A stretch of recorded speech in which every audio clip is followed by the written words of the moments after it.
Well, for the women's team, it was the second time this season that the Zags fell to BYU by 2 points. They did today 66-64.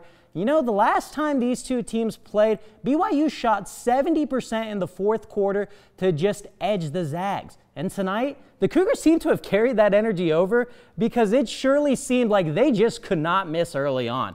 BYU looked like a roster full of three-point shooting contestants in their first half. The Cougars went 10 of 15 from deep through 2 quarters. But really on offense, they were just clicking on all cylinders. They shot 61% as a whole from the field in the half. Head coach Lisa Fortier for Gonzaga was not happy with that defensive effort. We're supposed to not give those guys threes. Shaylee Gonzalez isn't supposed to shoot threes, and neither is Brenna Chase, and neither is Caitlin Aldridge. We're supposed to make them drive. So, you know, maybe I would say focusing on the details, because that was a main part of the scouting report that we didn't execute very well. The Zags ended up making this a close game thanks to the defense, and when you look at their numbers, the Zags only allowed 23 second-half points to the Cougars compared to 43 that they allowed in the first half. BYU shot 62% in the first half.